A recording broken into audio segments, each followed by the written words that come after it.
6 o'clock. Okay.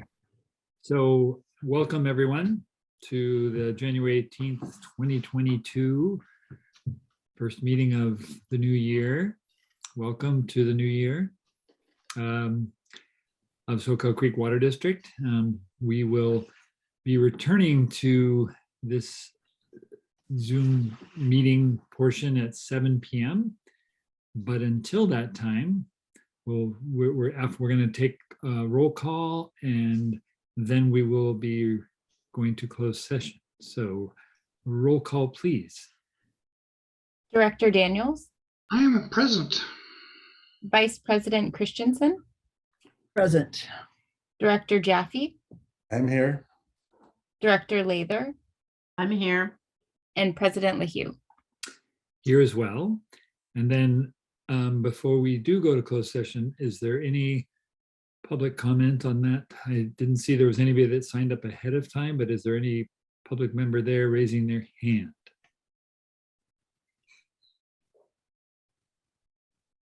No?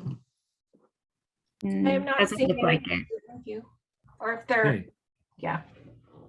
All right. Thanks for confirmation. On that note, we will then move to closed session and be back at 7. Thank you.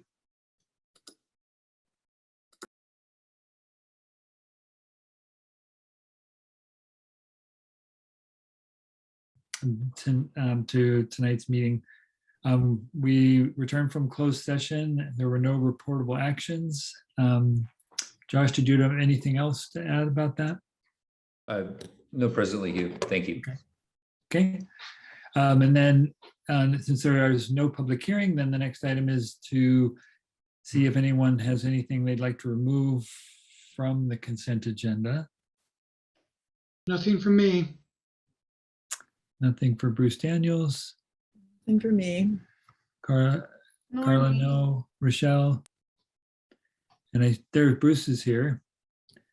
Nothing to remove. Nothing to remove. Okay. Is there any public comment on the consent agenda? If there wasn't anything ahead of time, any raised hands? Not that I can see. Okay. I have just a couple of comments on them before I'm not going to pull anything, but I just want a couple of notes for staff possibly, since there were some reports on the special board assignments status report. Some of the expected completion dates need updating. Expected completion dates are still in the past.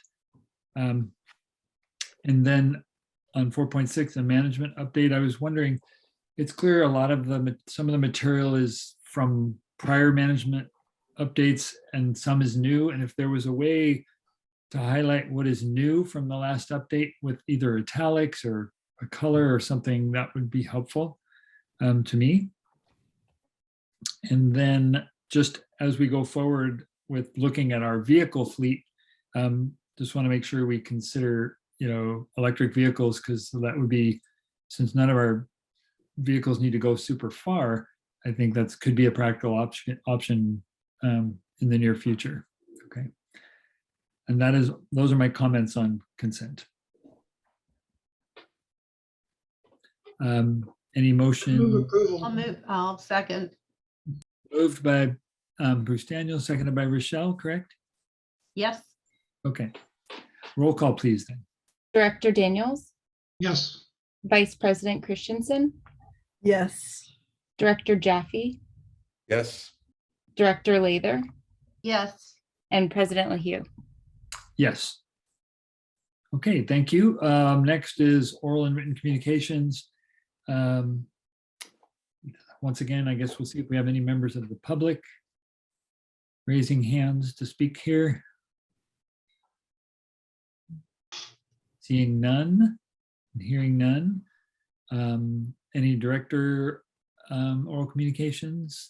We can go, I guess just raise your hand or let me know. I'm looking at your pictures. I don't see anybody. No, you don't have one. Okay, that's clear. Okay. All right, thank you. Then the next is item 6 is reports. District Council oral report. Thanks, President Leahy. Just a couple of brief updates. The first on AB 361, or the bill that allows us to meet in this Zoom-only remote format. The board may remember that our ability to do that is dependent on there being a statewide declaration of emergency for the COVID-19 pandemic.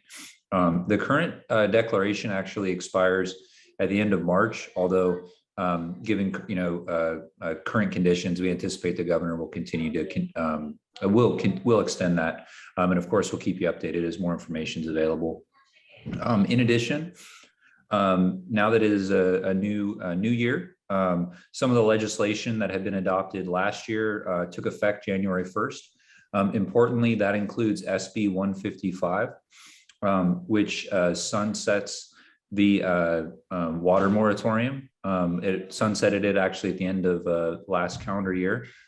So moving forward, we are able to terminate for non-payment, but we're required to provide payment plans. And I know Leslie and her team are working very diligently to make sure that we're in compliance. That's all I had, and happy to answer any questions. Thank you. Questions, anyone? Okay, well, then we will move on to administrative business. Thank you, Josh. There are no conditional or unconditional will serves, so we get to, I think Melanie's going to take us through, is my guess, a year in review. Yes, good evening, board. Thank you. It's my pleasure to introduce the year-end review slideshow. First, want to just acknowledge the management team, our staff, and especially Becca Rubin, who put together this really great year in review slideshow. We've been able to do this for a couple of years now, which really is kind of a recap of the district's activities and programs that we've done. This year, we really, I think, dovetailed it well, especially given that 7.5 is a discussion on strategic planning. The organization of the slideshow tonight really kind of encompasses the district's 6 organizational goals. So as we go through the whole year of activities and information, it is organized based upon those 6 goals. So it's about a 4.5-minute video. And again, we hope you enjoy it.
So as you can see, we did do a lot in a year of masks and no masks and masks again.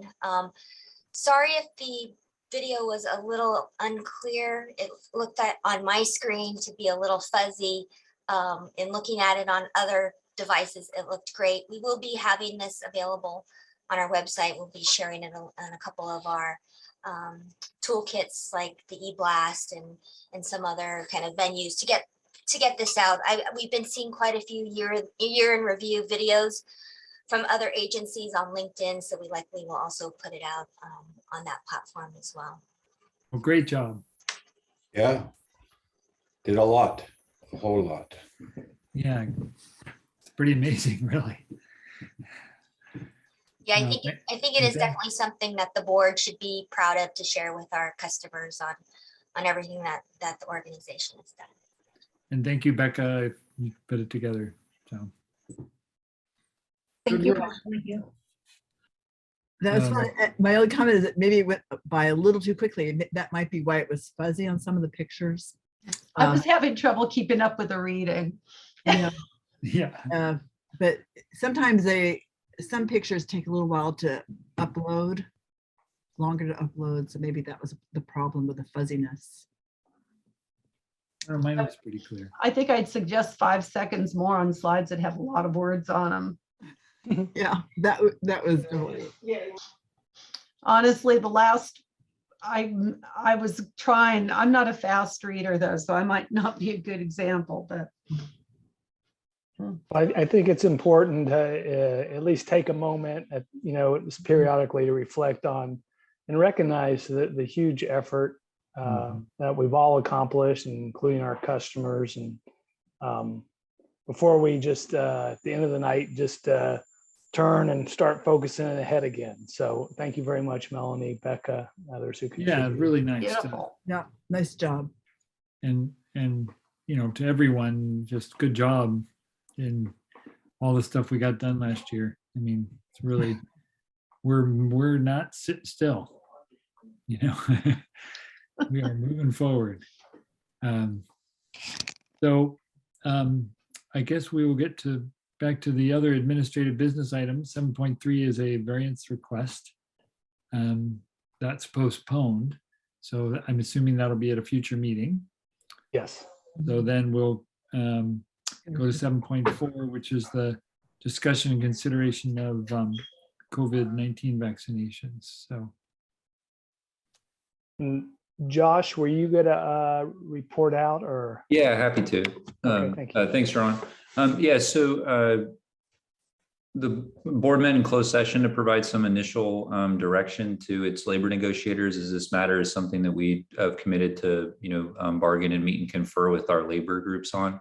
And as a result of that initial direction, the board, and subject to your confirmation in this open session, has asked us to pursue developing a policy that would focus on ensuring folks are using N95 or KN95 or similar masks, as well as providing testing resources to the extent possible to employees. Given the rapidly changing scientific and regulatory environment, at this point, the board isn't interested in pursuing a mandatory vaccination policy. And Ron, if there's anything we should have added there, please let me know. You're on mute, Ron. Yeah. No, I think you did a good job. I'll let the board members chime in if there was anything else they wanted to add to that. yeah, why don't we go around and see if there is anybody. Bruce Jaffe, do you have something you'd like to add or say about this? Sure. So it's such a rapidly changing playing field. I think one of the things that's critical is that we keep appraised of what the new developments are. And I would be supportive if the new developments, if the data, and data is just coming in, if the data was to show that the safety of our workforce is increased by vaccinations, which now it's up in the air because vaccinated and boosted, you still can get COVID, then I'd be supportive of revisiting this. But at this point,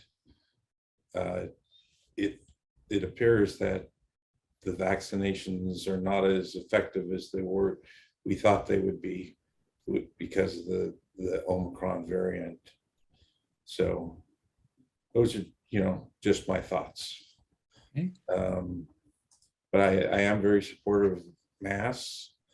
I'm also supportive of testing. And I'm supportive of the district bearing those costs. And it's an issue. The issue with me is keeping our workforce as safe as possible. So those are my thoughts. Okay. Bruce Daniels. Well, it sounds like what has just been mentioned is that we would offer masks to employees. We would offer testing to employees. And it sounds like nothing is required, which means someone can just show up at work coughing and sneezing, and that I'm not in favor of that. I mean, I think providing things so employees can help themselves be safe is a good thing, but there's always someone who doesn't care, and they then are not safe to all the employees around them. So I think providing these things is good, and we should do that, but I think there has to be something mandatory in this process. Either masks or testing or vaccination or something. And besides, I don't think vaccination has never been 100% foolproof. That people have been vaccinated even very early on and still got it. So that shouldn't be the stick that you gauge things by. So yes, some people that have been vaccinated do get it now, and it may be more than previously, but still, I think vaccines are a positive benefit. So, Okay. Rochelle? I'd like to believe that people would do what's best for their fellow employees, but I have been disappointed so far with the world. So I am with Bruce, where I think that there has to be something mandatory. Okay. Carla? I agree also. I mean, we've discussed the general problems. I have to compliment our district. We have a high percentage of vaccinated employees, and that's really great.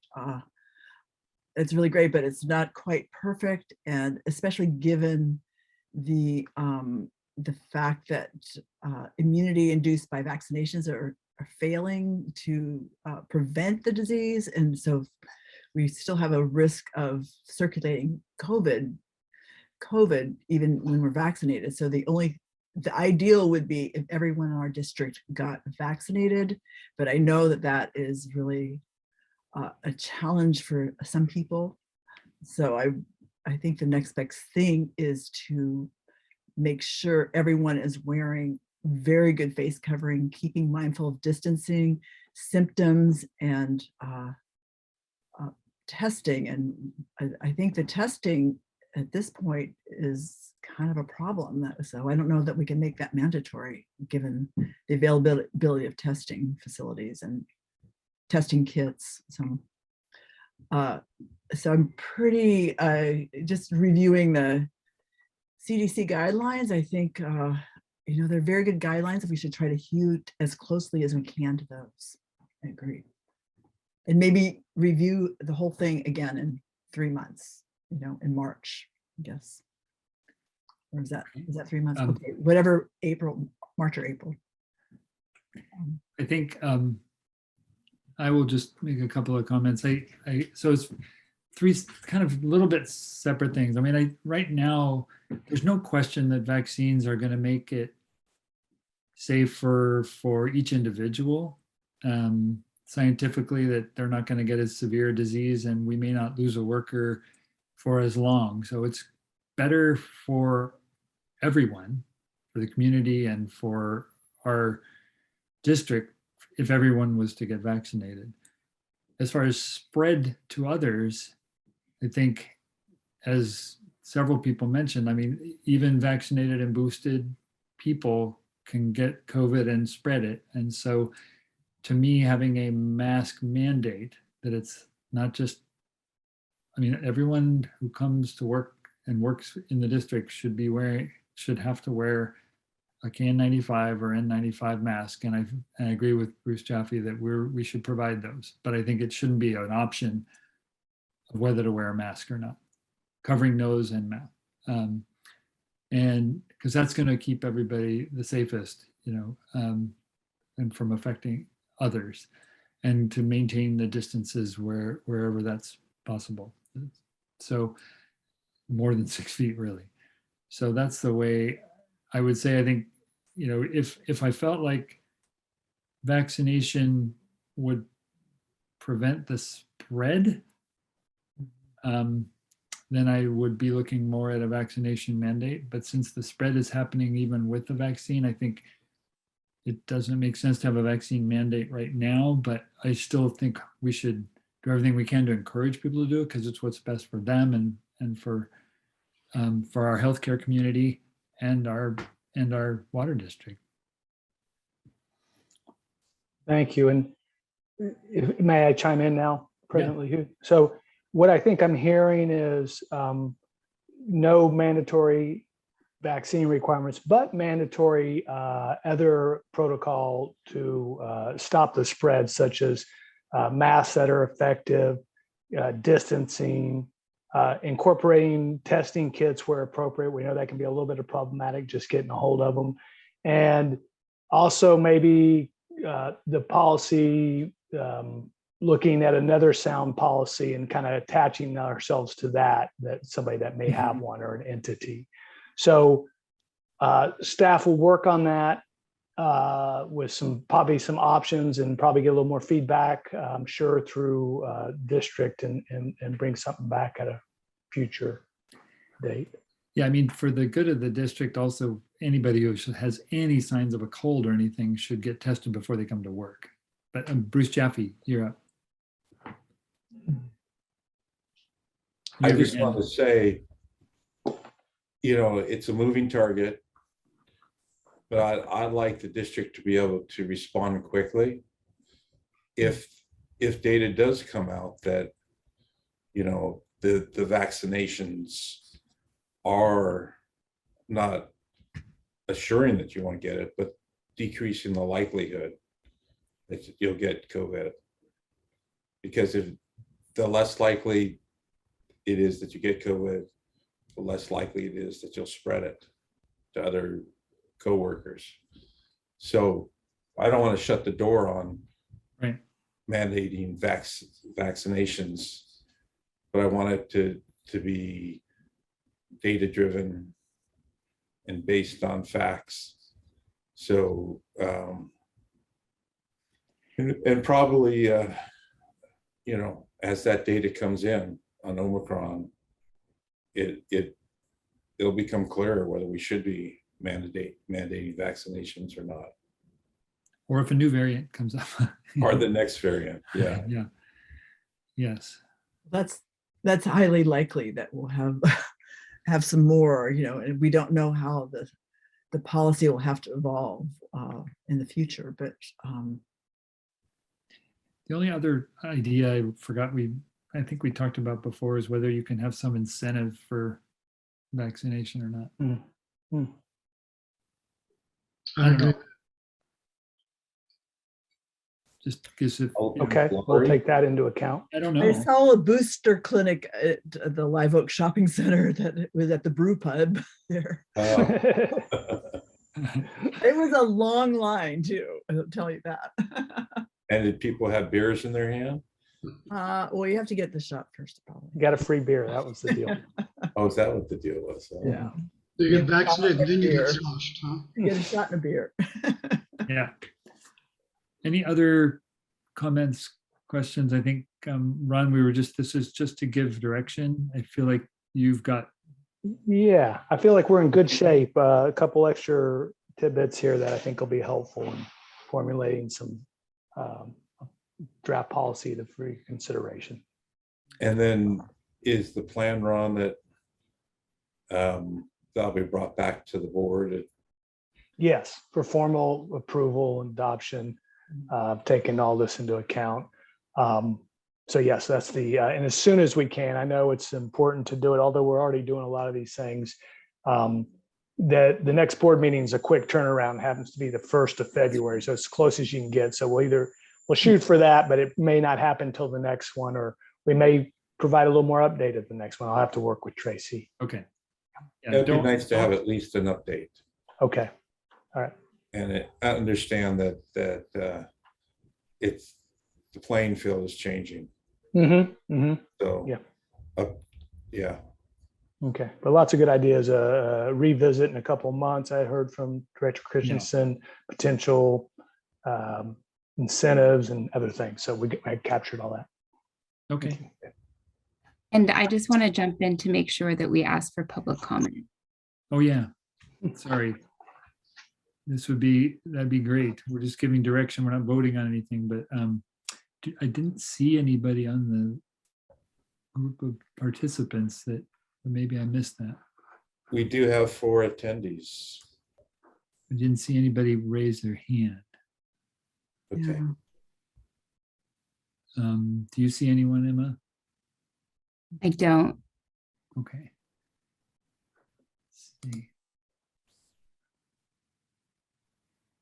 Okay, I'm checking that. Nope, I do not see a raised hand for this item. So we good? Mhm. Okay, we'll move on to the next item, which is strategic planning. Great. Yeah, and I'll take this, and some other staff members want to contribute. That's excellent. Just lead off with strategic planning in general is critical. In some ways it seems kind of a heady, fluffy thing, but it really is very valuable to the organization, certainly the staff, to get us to where we need to go. It's considered a BMP, a best management practice. And the last time or really the first time and the last time that we did a complete strategic planning process was back in 2015. And that resulted what's shown as attachment 1 and 2 in this memo here. And we don't have to pull those up yet, but we will get to them during the conversation. And maybe we should, if you wouldn't mind going to attachment 1, please, Becca or Emma. And then this is our core, mission statement, our values, and then the questions down below. That is the heart, I would say, of the strategic plan. Some of that may vary a little bit, but probably not a lot. I don't think in 5 years, people's core values or a district's core values change, but we didn't want to be presumptuous. So we wanted to bring everything and put it back on the table. But I think these 6 primary organizational goals that are there probably are still apply, at least in my mind. But they can be, they're certainly up for discussion. Not necessarily tonight, because we're just talking about process, but I want to give everybody a concrete feeling for this. But the next page, attachment 2, this is where we take those organizational goals, if you will, the primary goals, and there's some strategies, kind of high level strategies below this, right? So like in water resources, create a diversified portfolio. We're in a different place than we were 5 years ago. That's still important, but maybe the emphasis on how we approach that's a little different. Maximize feasible water conservation and efficient water use. Are we still fully maximizing, or is it prudent? And then it could go on and on with all these. And certainly, if you go to the next page, 5, probably one of our staff members gave some interesting feedback. Probably number 6, the workforce thing. We may see some different shaping in that around, the concept of working from home versus at the office kind of thing. So a lot's happened in the 6 years since we've done that. But I think where the rubber really meets the road is once we get that, those are the kind of guiding organizational goals, if you will. then what we end up doing as staff is we go, okay, how do we do that? And then we end up having to come back to the board in public. You know, this is all public process, and we'll get into the process in a second. But then we come back to the board and say, we need some guiding principles around, you know, if we're talking financial stuff, maybe it's rates. What are we comfortable? What's the board comfortable and the community comfortable with rate increases? And so we get a boundary there. Maybe we run some model simulations and then come back and say, okay, this is what we can do within that. And it helps staff prioritize the board's goals. So it's an iterative process, but the real kind of meat and juicy part kind of gets around those guiding principles as we've done, and we've worked it toward the community water plan or worked into an implementation plan. I don't think the board's ever seen the implementation plan, but it takes everything and subdivides it probably 20, 30 times to what you saw on attachment 2, signs out names, tactics, and whatnot to get it in time to get it done. So that's the overall process, if you will. What I think is important here is tonight we're proposing some process guidelines to create the strategic plan, right? So not guiding principles for the intricacies down the road, but these proposed process steps, if you will. And these are a combination of some of our wisdom, if you will, staff's wisdom, in conjunction with an entity called Brightline, or a big endeavor to try to get the best practices and steps in order to create a strategic plan. And their number one thing is, and it's online if anybody wants to see it, and I was involved for a couple of years with it, is strategy development, kind of the heady stuff, is just as important as the implementation. And most strategic plans fail, like 80% of them, because implementation, the reason they fail is because it's not an inclusive process, right? You don't get buy-in. People don't own it. Quite simple. You know, big study, and that's what it came up with, but not to lose sight of that. So, and as it says at the beginning of the memo, it's, you know, this is about making sure we're in alignment with what the board wants, stakeholders, and the relevant public.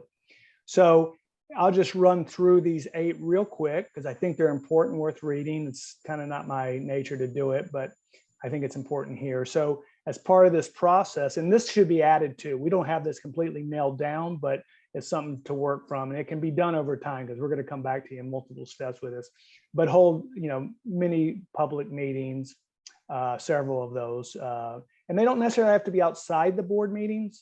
We could, if the board wanted to, we could, but they can be here too. This is a good place. I think leveraging the standing committee members, talking about the strategic plan, you know, as a topic at each of those meetings, plus interviewing those committee members, because now they're getting steeper into it, and other thought leaders. I've already done 2 out in the community, and I got a 3rd tomorrow, probably, you know, do many, but asking them, what have we done well? What can we improve on? That sort of thing. And if you're interested, I can give you the quick feedback. It's often the value there. It's like, oh my gosh, we felt like we were so far past that, and yet these people are telling us that this is a concern. So it's a reminder that we can't leave the community behind. This one was on just reminding people of water quality, you know, about and pure water. That was one tip. So things like that. Then holding review. Well, first of all, number 3, reviewing community input from the previous strategic plan. We have a bunch of notes, and it's been very valuable. I've been going through that, but more importantly, probably the 2020 community survey, right? So there's a lot of nuggets in there that we can make sure that we're aligned with that. Then holding number 4, holding 2 to 3 all hands meetings to attain organizationally wide input. We have a survey that's available to us. We signed up for 3 and we've done 2 of them, so we'll implement the 3rd. Usually we do it around staff engagement because that's a big predictor of, you know, success.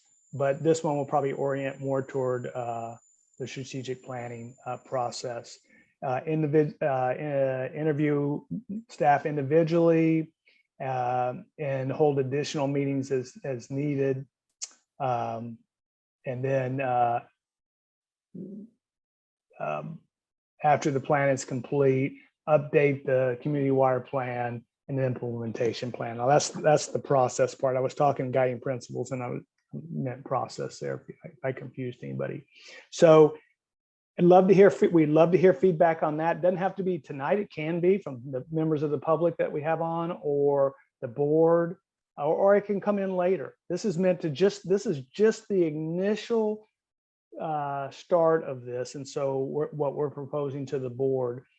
So it's really wide open to bring everybody along. We know that's the nemesis, right?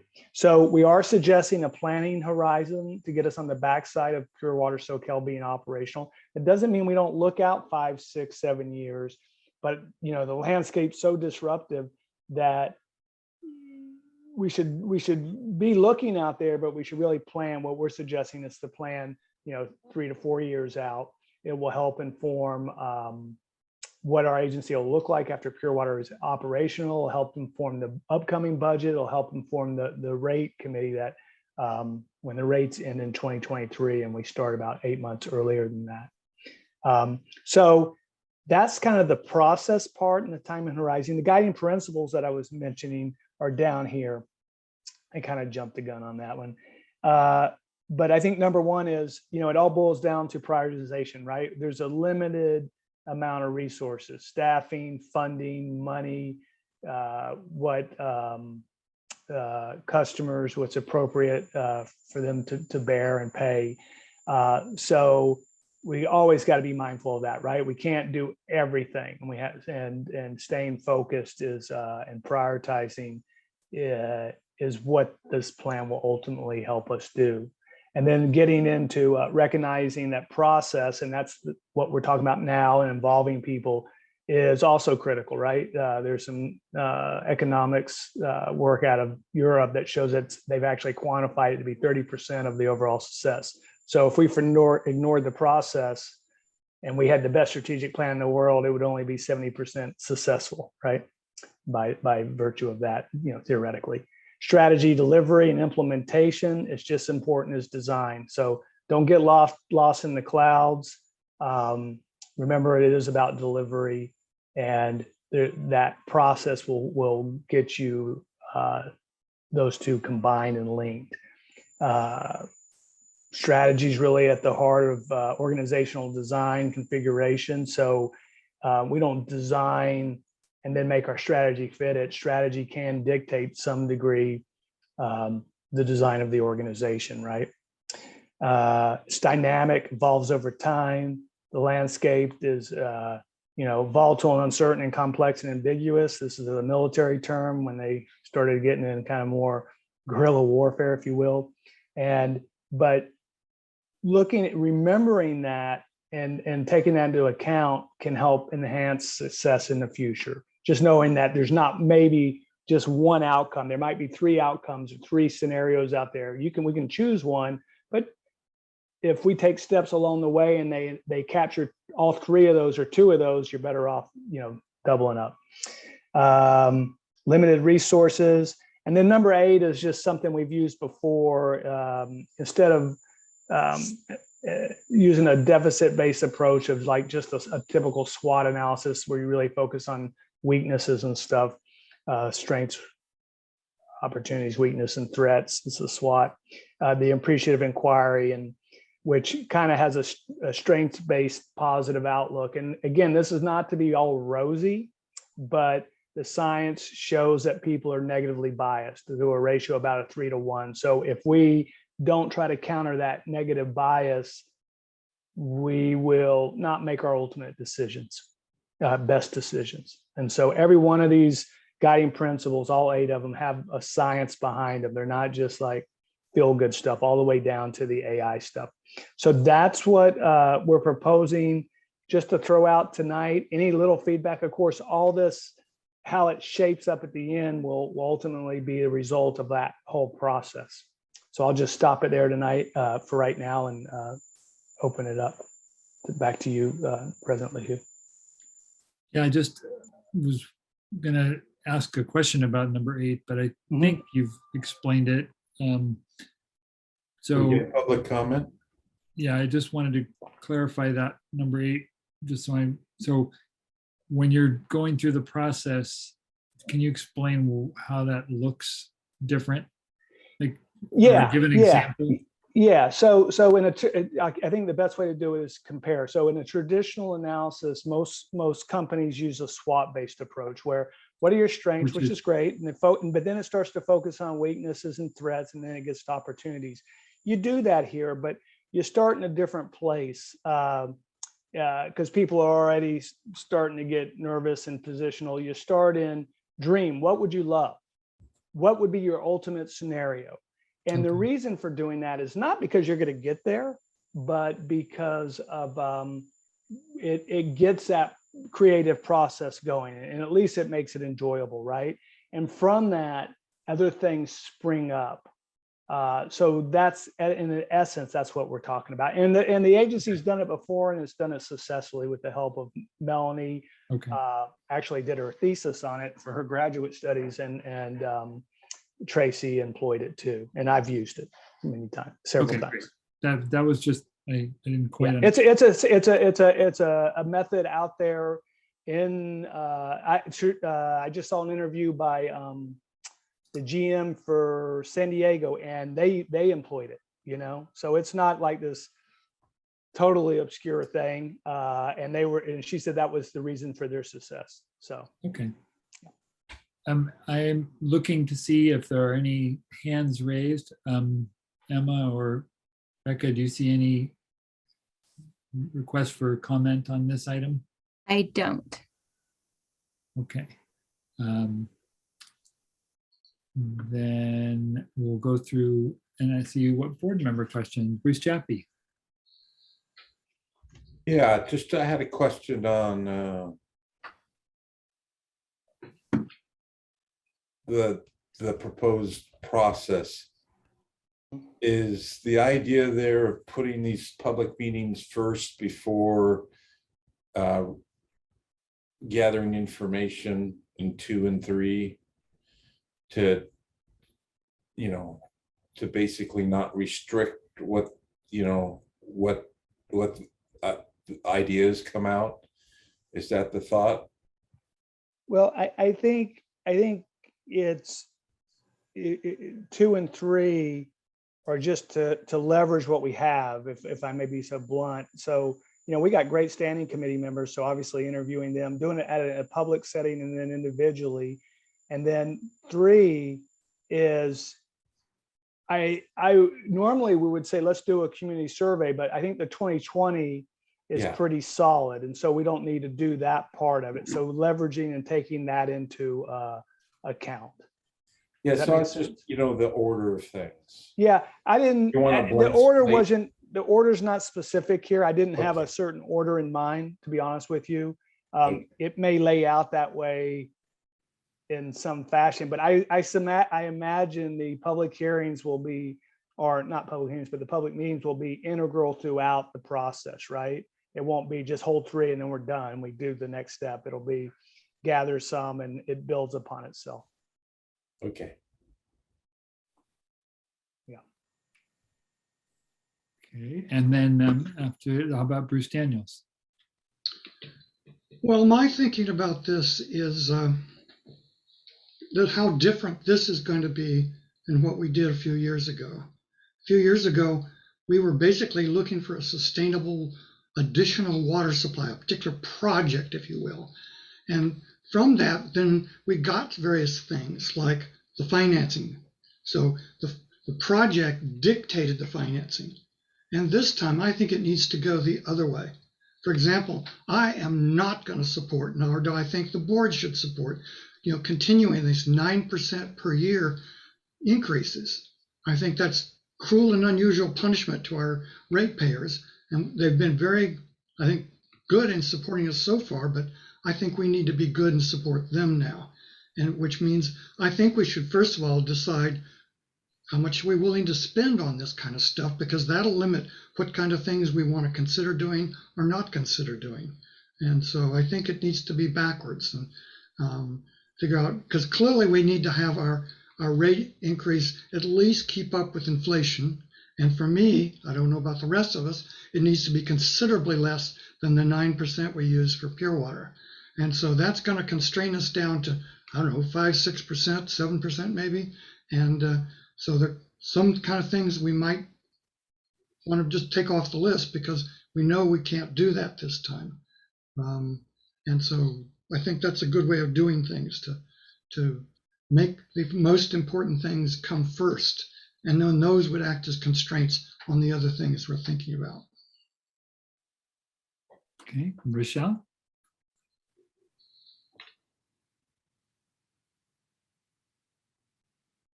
Michelle, I don't think we hear you. Sorry, I was muted. It took me a second. Okay. I'm all for strategic planning and looking, trying to be positive and supportive. I agree that the rates have to kind of flatten out somewhere, but we do have work to do and there's balance there. So this is a good way to look at it. I look forward to seeing what you come up with. Carla? Did you say my name? Yeah. Oh, okay. Oh, well, I think that's a good warning sign about the 9% rate increases. This might help, this process might help that a little bit. I was wondering if it would be advantageous to make assignments to at least some of the staff workers of what the strengths and weaknesses of the organization and where they envision seeing it going, and just putting it down on paper, not just just as a worksheet or work process to get this started with something concrete. And then one of the things I wanted to see incorporated, that maybe it pertains to is related to Bruce Daniels actually, was whether we could use this to process to prioritize our necessary work projects, use the same process to make sure we're fixing the stuff that absolutely has to be fixed, and where all the other possible upgrades, repairs, updates on work projects would fall into, maybe there's a way to rethink what we've done so in the past on prioritizing projects too. Anyway, those are the two. I think it's a really good process. I've gone through this a couple times in different situations, and I think it really does make people think. So it's really worthwhile. Okay, I'll just add my 2 cents. I think just on the actual part about holding several public meetings, I think one thing that would be nice is if there's a way to chunk the goals as part of this process so that we're not trying to do too much at any one meeting and can kind of achieve that in a reasonable time period. So I think just being realistic about that is important. I think Carla was mentioning something that I had written a note about, and or similar, just how we've done the prioritization of projects and so forth. And I'm wondering if, as part of that, I was looking at infrastructure, like, do we have like a mapped out cycle of how often something needs to be replaced? Like, just, is there an overall, and you probably already have this, but just so we have an idea of, like, the pipe we just put into Soquel Drive, like, do we need to have a plan for in 30 years that needs to be redone or whatever, that as part of our prioritization? I know that's a nitty gritty thing, but that kind of a thing, so that we can meet the goals of being financially responsible along the way, as Bruce pointed out. Bruce Jaffe.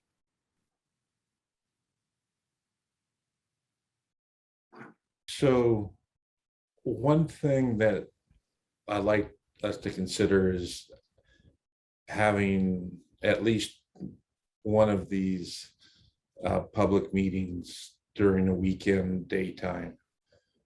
because I think that it might attract a different group of people. And also, I think there's an advantage of us being fresh and maybe be more creative when we're fresh. So maybe it's some Saturday afternoon or whatever.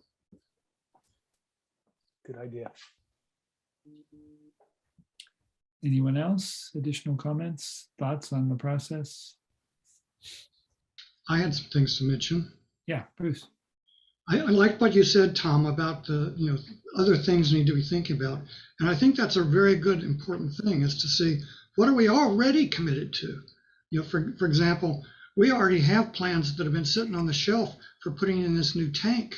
So if you will, we've already kind of committed ourselves to that's something we need to do because it's been sitting there and we need to do it. And so what's the cost of that going to be on top of all the other things? I mean, we constantly have things that, with our pipes, with our wells, with our tanks and so forth. So we need to figure in those kinds of costs. And also another big cost that I don't think we really have a handle on is running this pure water project. So what is that kind of cost going to be? And so, add up all those kind of things and then, see how much we're going to have left over to do new things, really new things. So again, harping on the same project, but we need to have the proper order to these things.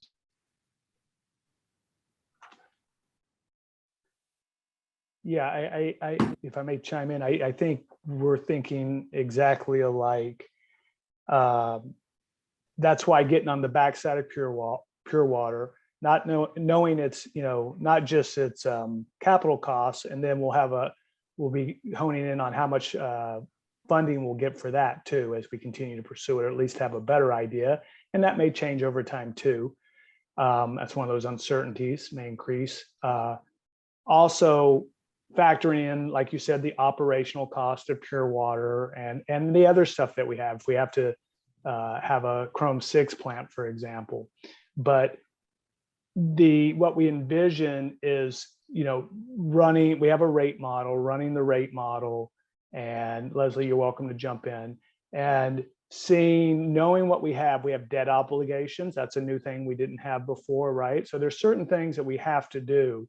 And then we see with a certain rate configuration, what that looks like, money left over after we do what the board considers absolutely essential, right? And we prioritize that. So the value of the process, I mean, that's a pretty easy thing in a sense to do, right?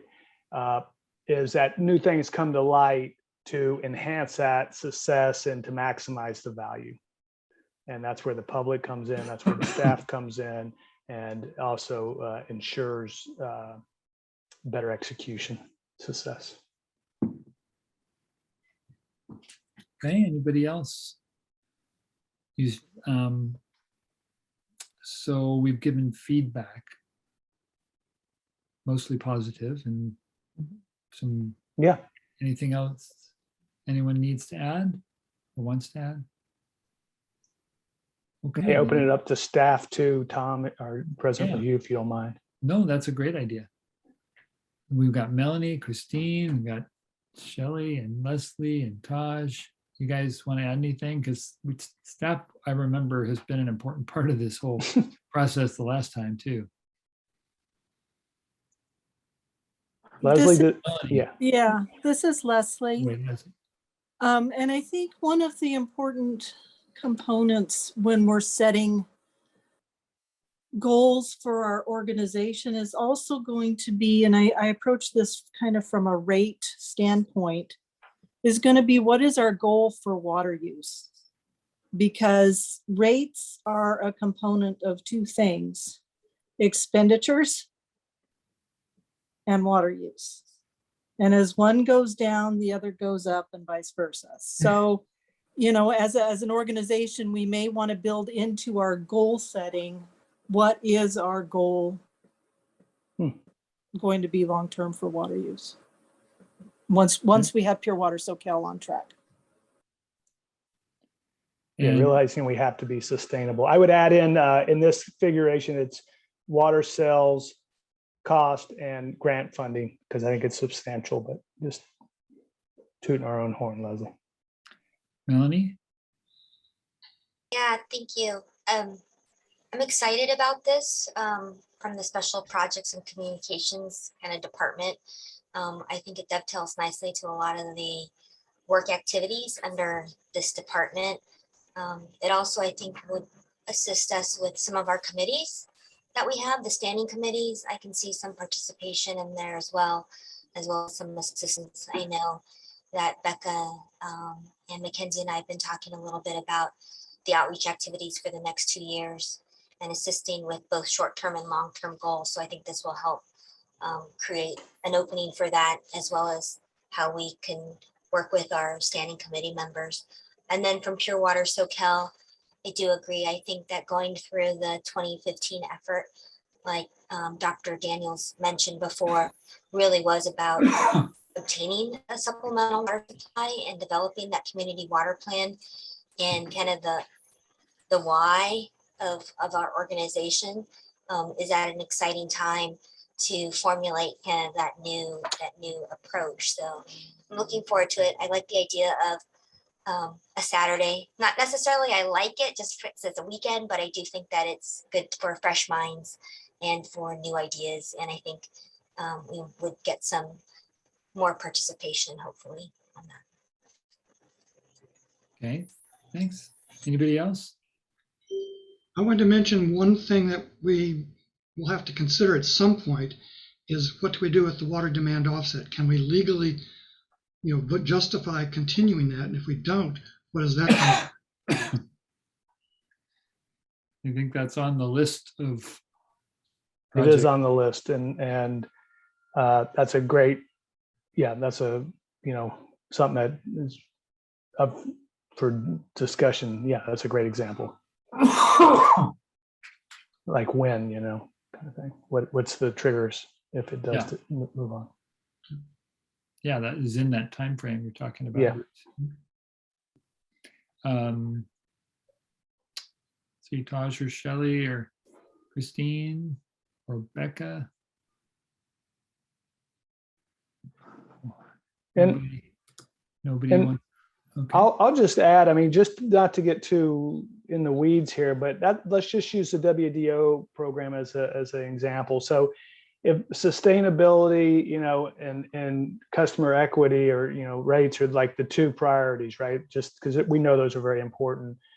When you get to the WDO program, we know how much staff that takes, right? Let's say it's a half FTE, full-time equivalent. So then the question becomes, what's the value of the WDO program providing? Is it really, if we're able to meet sustainability with Pure Water, and these are just questions, is the program still providing what it needed? And if not, is it better to trade that half FTE because we know resources are limited to focus on something else? That from a general manager point of view is the value right there, right? And to our customers ultimately. So that's what we need board help on. Community will kind of help shape the importance of things, and you guys are a little bit the why, and we figure out the how, with the help. So anyway, that was the kind of a discrete example. It also works the other way. If we decide to do project X, we have to talk about how many FTEs is it going to take to do that project, and therefore, do we have any more to spare to do project Y, Z, and Q? And right, exactly. It at its core, it's like what most lines with the board and the critical stakeholders want to do. Limited resources and then prioritization, right? But there's a whole process that can imagine things and create things that we may not see now. Everybody I think goes into these things going, "Oh, I got the plan. I'll just lay it out for you." That's not. It rarely works that way, The process, if you believe in it, does help bring up and things flourish, and you gain a lot from it. Yeah, we should be thinking of our dream for where we want us to be. Yeah. That's where we start from. A dream list. Yep. There you go. Anything else? And there was no public comment, so I think I'm gonna guess we're getting close to being done here. We are. All right, Do you want so to discuss adjournment for an hour? I think we could discuss that. It's an interesting word. It's like a French, but we'll just thank you, everyone. We'll see you in approximately 2 weeks. Thank you. No, wait, is it 2 weeks or? I think it is 2 weeks. Emma? 2 weeks. Yep, Yeah, it's on the 1st of February. February Yep. 1st, yeah. as short as it gets between board meetings. This is Okay. good. Doesn't happen All right. often. Keep up Okay. the good work. Thank you very much for the feedback.